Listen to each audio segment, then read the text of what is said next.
Good day everyone, it's your boy Jim Photography. So for today's video, unbox natin tong ating DJI Mini 4K. Alright, so para pala tong iPhone pagka mag-open ka, meron siyang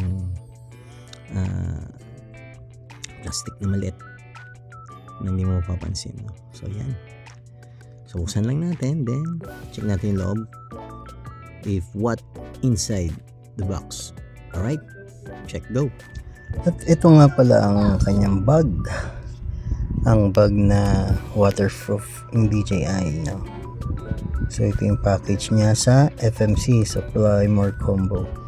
So what's inside ay ang kanyang ito, wait lang, check natin itong isa. Yan, itong remote. Unahin natin itong remote. Ang remote control ng DJI, ang RCN1 na remote ng DJI Mini 4K. Ito nga siya. Check natin ang kanyang clip, yung lagayan ng cellphone.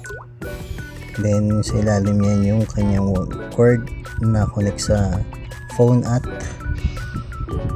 remote. Then yan yung joystick sa baba nakalagay. Then next, check natin ang battery. Ito yung battery. So ito nga pala yung charging hub na dyan nilalagay yung mga battery. So may tatlong battery ito. Yung isa ay nandun na sa tingin ko dun sa isang sa drone, no? Then dalawa yung nakalagay dito. So ayan, then dyan kita charge, no? So wala pa lang laman to at kakargahan pa. Then next natin itong drone. Ito yung drone ng DJI Mini 4K. So yan, as you can see, bagong bago at meron din strap at yung sa gimbal niya, yung case, yan, may mga sticker pa, makikita nyo. Tanggalin natin ang strap at ayan, okay, makinis.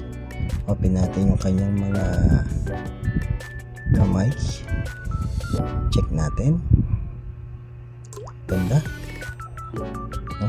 Then may cover nga pala yung sa battery niya. Tagal natin yan, yung gimbal na cover, no? Pansin ko nga rito na hindi maganda yung pagkakalagay nila sa gimbal, kaya tinanggal ko at yan, kinorek ko yung pagkakalagay kasi medyo tabing yung camera. May guide kasi yan pagka ikakabit mo siya, para maprotektahan din yung gimbal. Napakamahal pa naman ang gimbal kapag nasira. So yan na iingatan natin. So similar din siya dito sa dati kong drone ng Mini 2. Same na same lang sila. Ito nga yung sasabi ko, isang battery na nakalagay dito. Yan. Syempre, drain din yan. Lalagay natin siya dun sa charging hub. Yan. Ito lang yan. So yan, that's it. Thank you for watching. Bye bye.